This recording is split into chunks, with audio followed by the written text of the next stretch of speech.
Buenos días, profesor. Nosotros vamos a hablar acerca de los sensores ópticos, los optointerruptores y el encoder rotatorio. El equipo está conformado por Luis Fernando, Leonardo Gabriel, Eric y su servidor Kevin. Bueno, comenzaremos hablando acerca de los sensores ópticos. Estos, es un mecanismo de avanzada capaz de divisar un objeto, que divisa la proximidad de un objeto a distancia. Esto se hace a través de la emisión de un haz de luz y el cual es recibido a través de un elemento fotosensible. El funcionamiento pues es el siguiente: básicamente operan como la comunicación entre dos dispositivos con un emisor y un receptor. El emisor se encarga de enviar la señal en forma de luz y el receptor la recibe la información dada por el emisor como un mensaje. Ya sea la forma más común es que sea con un parpadeo de luces. Como para evitar los saboteos de la señal por la luz solar, se pueden eliminar de forma que se utilizan luces infrarrojas y un fototransistor para que no haya como que ruido de la luz solar. Básicamente hay los siguientes tipos de sensores ópticos, que son los de barrera. Estos se caracterizan porque son independientes uno de otro. El emisor y el receptor se tienen que poner así encontrados uno frente a otro, y estos pues es como lo dije: el emisor lanza una señal y el emisor la captando, y a cada que pasa un objeto enfrente de ellos, pues que se corta la emisión, es cuando se hace como la conmutación electrónica. El otro tipo es el sensor óptico difuso. Tanto el emisor como el receptor están ensamblados en el mismo conjunto, y estos son direccionados a la cara sensible del sensor. O sea, estos se encuentran así, y acá está el objeto del que se quiere detectar. Consiste en el que el haz de luz producido por el emisor rebota en el objeto a detectar y se lanza la señal, y esta rebota hacia el receptor. El sensor óptico reflexivo tiene un mecanismo similar, ya que también están encontrados en el mismo elemento.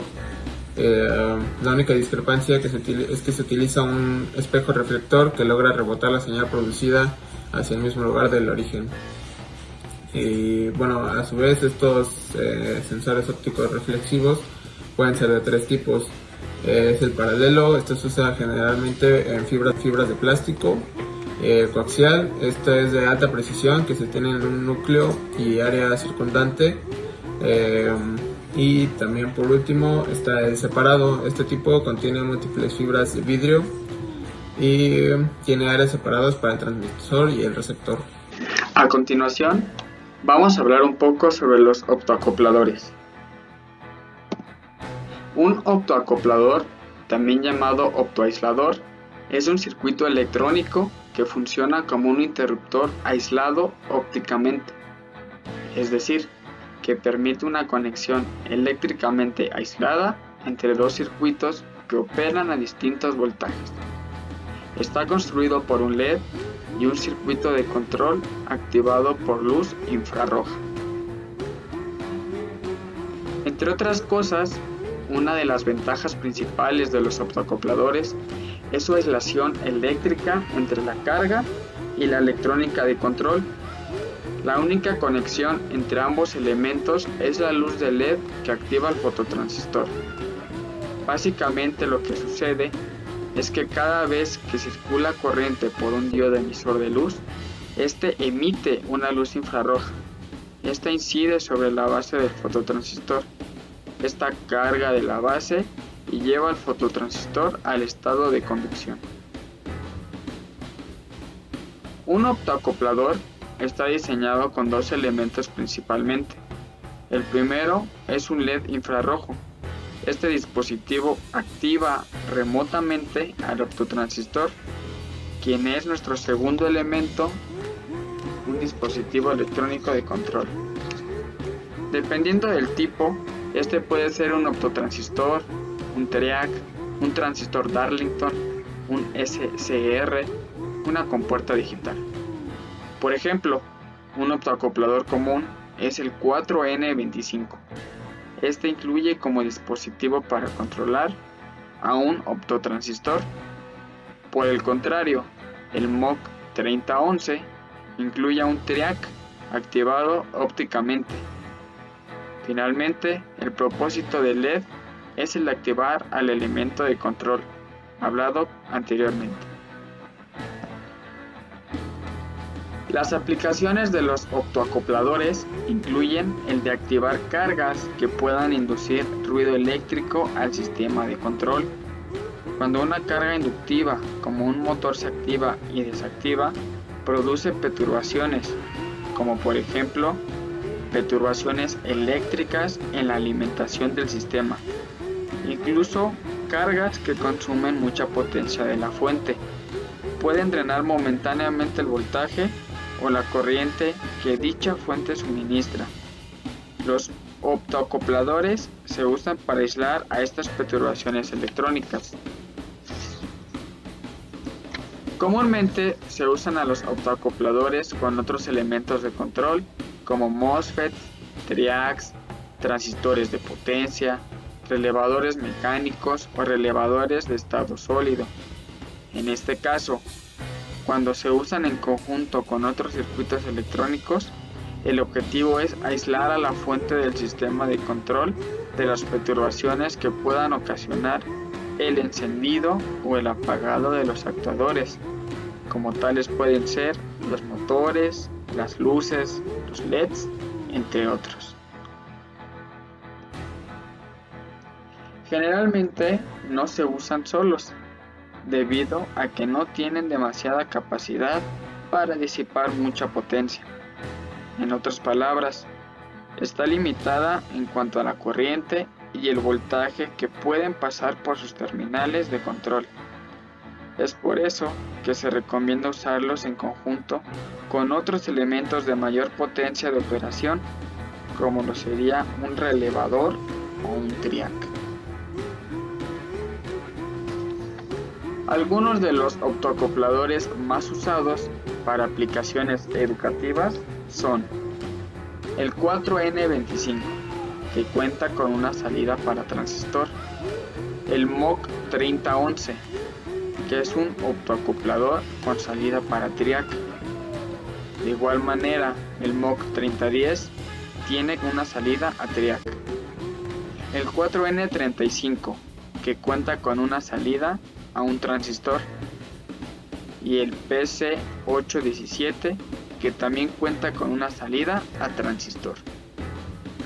El optoacoplador que se ha usado depende de la carga que se quiera controlar, el tipo de control que se quiera realizar y el voltaje de la lógica de control. Es interesante recalcar que los optoacopladores pueden ser un reemplazo para un relé. Es el reemplazo efectivo porque este en un principio cumple el mismo trabajo que el optoacoplador, con la diferencia de que los relés tienen un menor rendimiento y su tiempo de trabajo es muchísimo mayor, además de que tienen una menor cantidad de tiempo de vida útil. Cabe resaltar que el uso de los optoacopladores no requieren un efecto de electromagnetismo que pueda afectar a la placa y a los demás componentes del sistema. En conclusión, si te preocupan las perturbaciones eléctricas que pueden ocasionar una carga a tu sistema embebido, es recomendable el uso de fuentes de alimentación separadas y usar un optoacoplador. Recuerda que este dispositivo no puede controlar mucha potencia, entonces es necesario usarlo con un elemento que pueda controlar mayor potencia. El optoacoplador es una de las mejores opciones para aislar dos etapas eléctricas. Bueno, ¿qué tal, profesor? Yo soy Eric Hernández Salgado y en esta ocasión le hablaré acerca del encoder, que forma parte de los temas previstos en la unidad 5, que tiene por título otros sensores, en los que abarca los sensores ópticos, como son los optointerruptores y los encoders, sus dos tipos. Bien, primeramente voy a hablar acerca del encoder incremental. Es un tipo de los encoders, uno de los dos tipos de encoders que existen, como ya lo mencioné anteriormente. Primeramente, estos encoders incrementales son los que generan un número específico de pulsos por pulsada, o en su defecto milímetro de movimiento lineal. Este encoder incremental tiene dos salidas que son básicamente nombradas como A y B. Y estas dos salidas nos dan dos ondas, cada una onda, que en teoría deben de ser cuadradas y que están desfasadas 90 grados una de otra cuando hay movimiento. Existen también los encoders incrementales de tipo industriales, que muchas veces tienen una tercera salida que se llama Z, que esencialmente nos sirve para indicar cuando nuestro eje del encoder va a dar una vuelta completa, y también para verificar que el encoder esté contando correctamente.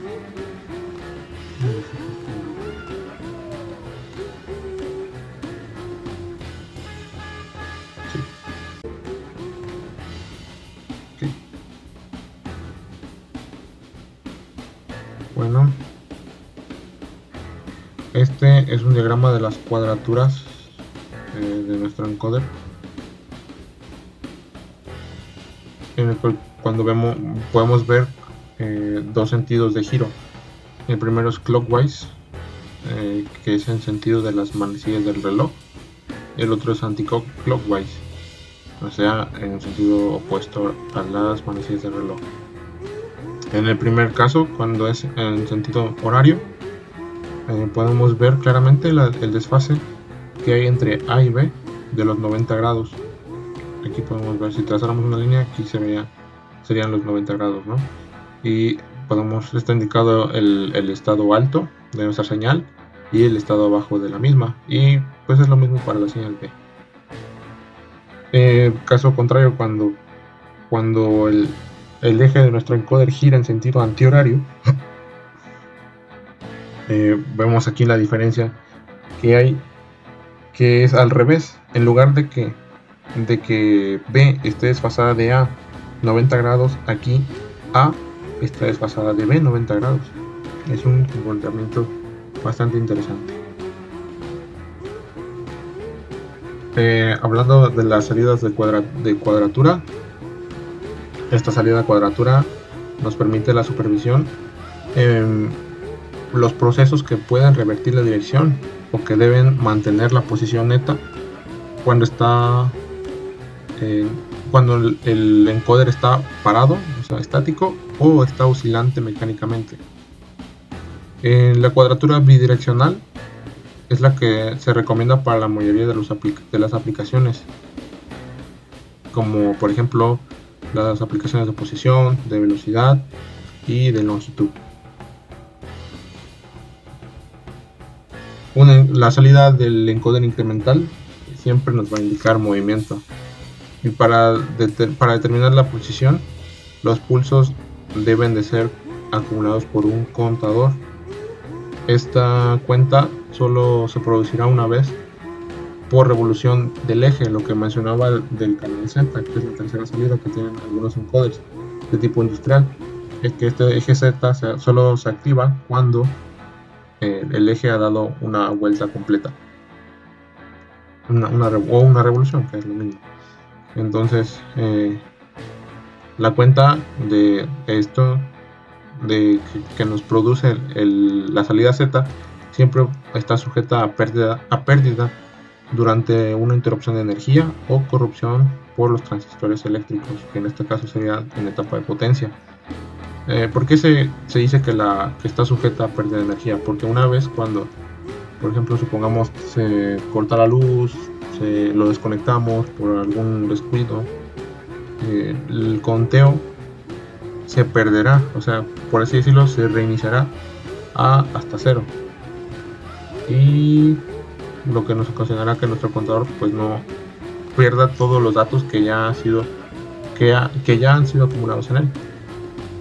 y cuando comienza este conteo, el equipo, en este caso el encoder, debe ser dirigido a una referencia o posición de origen, es decir, debemos nosotros definirle, por así decirlo, una posición 0 o un origen, para que de ahí empiece a hacer el conteo para indicar la posición. Esta es una imagen ejemplo de un encoder tipo incremental industrial. Aquí tenemos otra que básicamente es parecido a los que ocupamos nosotros muchas veces en nuestras prácticas de dispositivos lógicos, de circuitos y eso, pero esto ya es para aplicaciones industriales, lo podemos ver en sus terminales. Las ventajas que tiene el uso de estos tipos de encoders incrementales es que son inherentemente digitales y por lo tanto podemos hacer una interconexión fácilmente con dispositivos modernos que podemos nosotros fácilmente conseguir para la realización de nuestros proyectos. Aparte de que son de bajo costo, son fáciles de usar, también te dan una buena resolución para el costo que tienen, es decir que nuestras señales no tienen demasiado ruido, y su salida digital diferencial es lo que mencionaba, hace más inmune al ruido en comparación con otros dispositivos de retroalimentación que proporcionan señales analógicas, o sea que casi no tienen ruido. Pero también, como todas las cosas, tienen sus desventajas. Este encoder en su cuadratura incremental, o sea sin señales de conmutación, proporciona retroalimentación de velocidad y retroalimentación de posición, pero no nos da la conmutación de ambas señales. Ese es un problema. Y si se alimenta la unidad, si la alimentación de la unidad se pierde, entonces nuestra posición se pierde. Es lo que mencionaba, de que debemos de definir nuestro origen, nuestro punto cero, para de ahí ir sumando al contador, y de ser perdida la alimentación del encoder, pues esa posición se nos va a perder. Otra, si se compara con una resolución, el rango de temperatura de funcionamiento es menor porque la electrónica está integrada en el entorno del encoder. Y otra desventaja es que solo trabaja en un rango máximo de hasta 100 grados centígrados para asegurarnos de mantener el máximo rendimiento de nuestro encoder. Podría funcionar hasta 120 grados, pero ya con muchas fallas, metiendo mucho ruido en nuestras señales, y eso no es lo ideal. Aquí muestro algunas imágenes de encoders que encontré, que estoy buscando por la web. Busqué sus costos y todo eso, y encontré que hay encoders genéricos. Hay bastantes marcas. Este es un genérico, no tiene marca como tal. Su precio varía en un rango de entre 590 pesos hasta 1500. Ese lo encontré en Mercado Libre, pero también hay otros que son de marcas reconocidas, como en este caso es Omron. Sabemos de la calidad que da Omron en sus piezas, en sus máquinas también. Y aquí vemos de dos diferentes precios. Esto varía también dependiendo de la calidad que queremos para nuestros proyectos, de la robustez de nuestro proyecto. Tampoco no le vamos a poner un encoder, si es necesario, un encoder que esté sobrado para lo que queremos que nuestro sistema o que nuestro proyecto haga, para la finalidad de él. Y vemos que hay una diferencia de 2.300 pesos entre uno y otro, a pesar de que ambos son Omron. Estos dos los encontré en la página que se llama We Automation.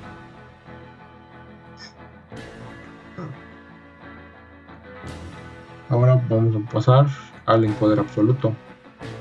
Este encoder genera los mensajes o señales digitales, pero estas ya no representan la posición actual del encoder, así como la velocidad y la dirección de movimiento.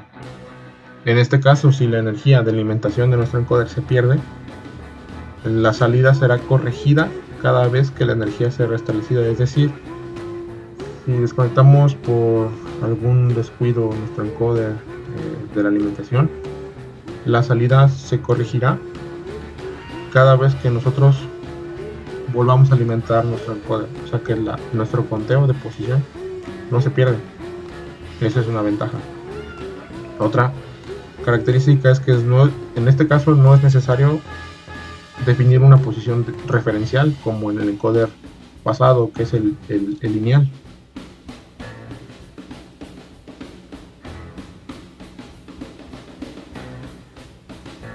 Que es el encoder incremental, perdón, se me fue la una. En este caso no es necesario que definamos una posición 0 para que de ahí vaya partiendo el conteo. El encoder, la resolución de este encoder es definida como el número de bits por mensaje de salida, y esta salida ya nos la puede proporcionar directamente en código binario o en código Gray, el cual solamente nos produce cambio de un solo bit en cada paso para reducir los errores en el procesamiento de la señal del mismo encoder, perdón. El encoder de tipo absoluto produce un código digital para cada ángulo distinto del eje, entonces, es decir, para cada posición angular de nuestro eje. Este tipo de encoder asigna un código digital único y específico para ese ángulo.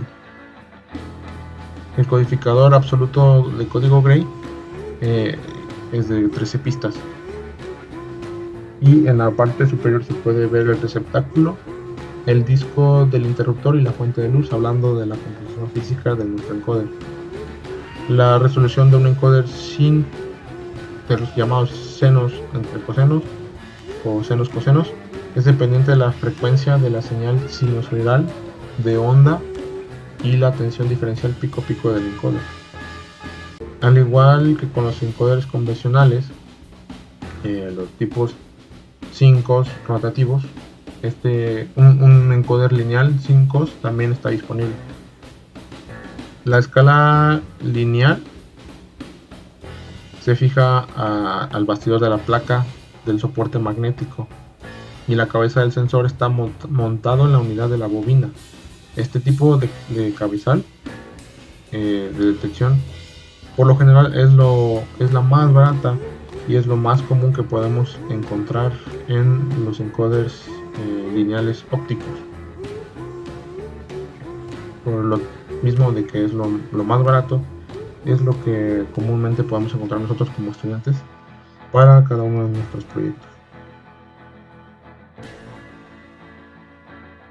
Y aquí este es un ejemplo, una imagen igual de un encoder absoluto.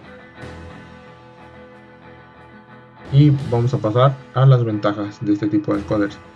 Algunas de las ventajas que tenemos con este tipo de encoders es la alta resolución que se puede lograr con la interpolación dentro de la misma unidad, y que se utilizan encoders COMS para proporcionar las señales incrementales.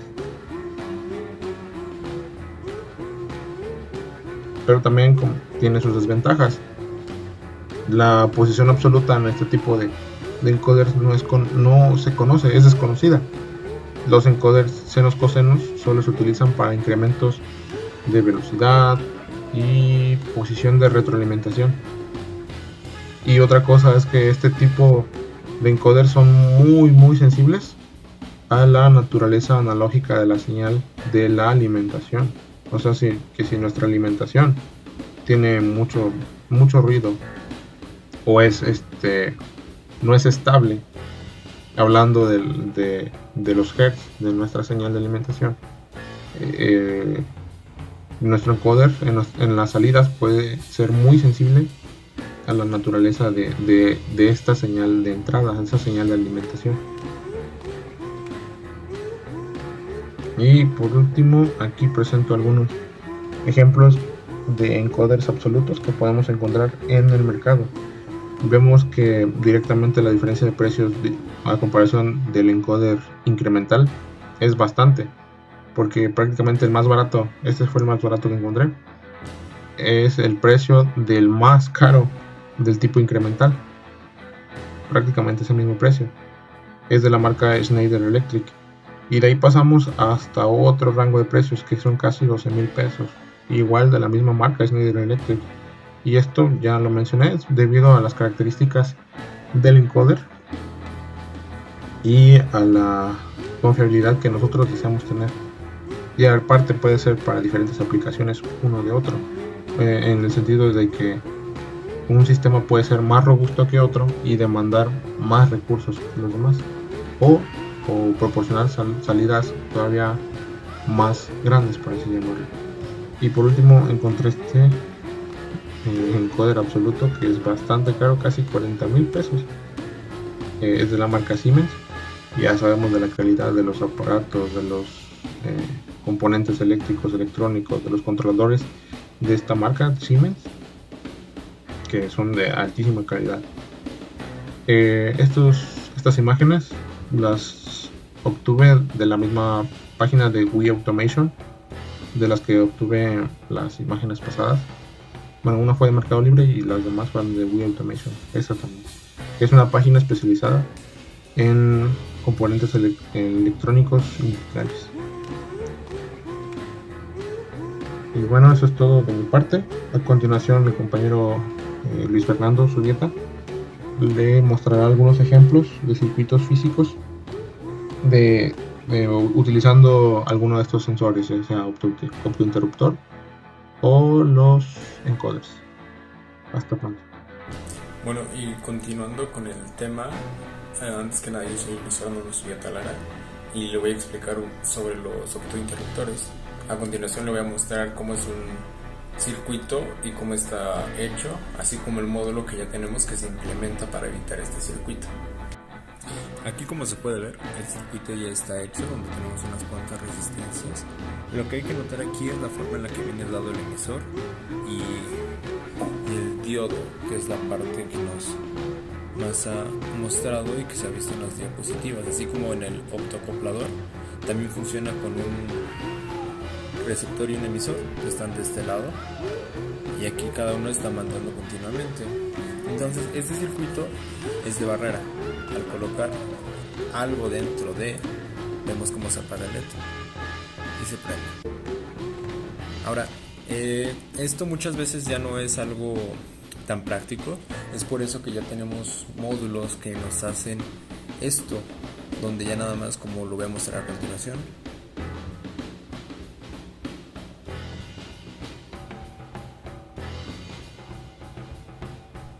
aquí se puede ver cómo está el módulo. Hay que notar que ya solo trae 4 pines, por ejemplo, y a continuación se ven las entradas. Tenemos VCC, GND y una salida analógica y una digital. Es importante mencionar que aquí ya lo único que cambian son los símbolos. En otra materia, una que es del diodo y el otro que entra una muesca haciendo a través de la función de barrera. Nosotros escogimos el optointerruptor por su practicidad. Entonces, en este momento voy a mostrar el funcionamiento. Aquí introducimos algo y empieza a hacer el conteo. Los puntos que hay que resaltar aquí es que el código que fue implementado aquí traía un debounce para evitar los rebotes de la señal, porque hay que darnos cuenta que aquí esto, si no tuviera el debounce, lo que pasaría es que por poquito que subiera, la cuenta se iría a números más grandes o en brincos mayores o menores, dependiendo en qué tan rápido o qué tan lento hiciera esto. En este caso no es así, porque el debounce ya está implementado de forma digital. Es por eso que la señal que se entrega aquí y acá, como siempre, está lanzando constantemente, así como lo vimos en el primer circuito del LED verde que está prendiendo todo el tiempo. Es diferente porque no es digital. O sea, no es que mande un 0 o un 1, sino que puede mandar diferentes niveles de tensión según esto que se coloque aquí. Es decir, entre más rápido la tensión que se manda o la que se lee de aquí a acá en el tiempo es más grande o es más pequeña, dependiendo de esto de aquí. A continuación les voy a mostrar cómo es que este código sin el debounce hace cosas raras, que es lo que les comentaba anteriormente. sobre los niveles de tensión que se manejan. Ahí es un cambio y cada vez que pasa algo es diferente. A veces reacciona bien y a veces no. Como por ejemplo ahí ya se fue hasta 200 por los niveles de tensión que se maneja. También es importante mencionar que aquí se le agregó un capacitor para intentar eliminar el rizado que es dado por la fuente.